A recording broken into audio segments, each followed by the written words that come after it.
नमस्कार, स्वागत आहे तुमचं सोनियाज कुकिंग कॉर्नरमध्ये। आज आपण तांदळाच्या इडलीपेक्षा थोडीशी वेगळी आणि झटपट होणारी प्रोटीनयुक्त लहानांपासून ते मोठ्यांपर्यंत सर्वांना आवडणारी मुगाची इडली कशी बनवायची ते आज आपण पाहणार आहोत। चॅनलला सबस्क्राइब केलं नसेल तर प्लीज सबस्क्राइब करा आणि नवीन व्हिडिओजच्या नोटिफिकेशनसाठी शेजारील बेल आयकॉनवर क्लिक करा।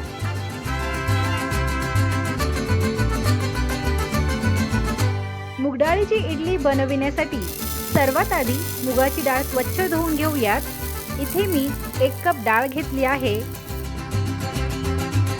डाळ आपल्याला 2 ते 3 पाण्याने स्वच्छ धुवून घ्यायची आहे। धुतलेली डाळ आपल्याला पाणी ओतून भिजत ठेवायची आहे। कमीत कमी 1 तास ठेवूयात। मुगाची डाळ असल्यामुळे ती लवकर भिजते, म्हणून आपण तिला 1 तास भिजत ठेवणार आहोत।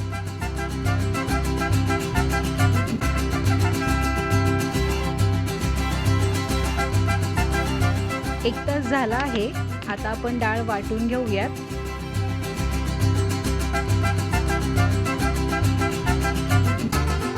डाळ वाटताना यामध्ये 1 इंच आल्याचा तुकडा घेतला आहे। इथे मी आल्याचे बारीक तुकडे करून घेतले आहे। तसेच 2 हिरव्या मिरच्या आणि थोडी कोथिंबीर घेतली आहे। चवीपुरतं मीठ घालूया। कोथिंबीरमुळे आपल्या वाटलेल्या बॅटरला थोडासा हिरवा कलर येण्याची शक्यता आहे, त्यामुळे इथे कोथिंबीर पूर्णतः ऑप्शनल आहे। डाळीचं वाटण करताना शक्यतो आपल्याला पाण्याचा वापर हा कमीच करायचा आहे। डाळीचं पीठ आपल्याला इडलीच्या बॅटर प्रमाणेच बारीक वाटून घ्यायचं आहे। वाटलेली डाळ एका बाउलमध्ये काढून घेऊयात। वाटलेली डाळ आपण फेटून घेणार आहोत। फेटताना डाळ एकाच दिशेने फेटायची आहे आणि डाळ फेटल्यामुळे ती थोडीशी हलकी होण्यास मदत होते। आता आपण डाळीसाठी एक तडका करून घेणार आहोत। तेल चांगलं कडकडीत तापवून घेऊयात। यामध्ये मोहरी, जिरे, थोडी कढीपत्त्याची पाने आणि थोडीशी हळद टाकूयात। आता हा तयार केलेला तडका डाळीच्या पिठात ओतून मिक्स करून घेऊयात।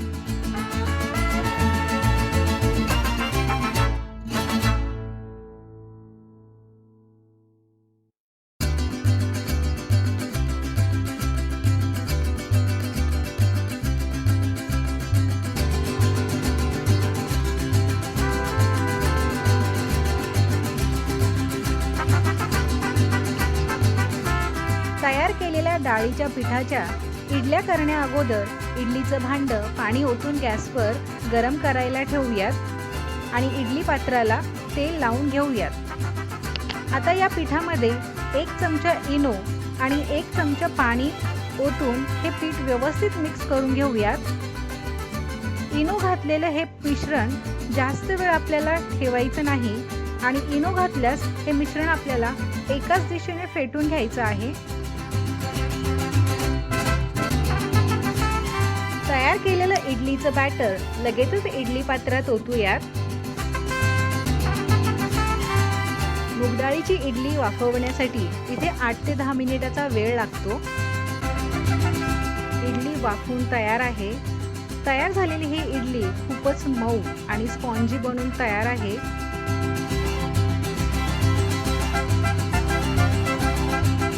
तुम्ही देखील अशा पद्धतीने इडली नक्की करून पहा आणि तुमचे अनुभव माझ्यासोबत नक्की शेअर करा। तुमच्या नाश्त्याच्या मेनूमध्ये मुगडाळीची इडली हा मेनू नक्की ॲड करा आणि अशा पद्धतीने इडली नक्की करून पहा। तसेच व्हिडिओला एक लाईक आणि तुमच्या फ्रेंड्ससोबत। Thank you everyone.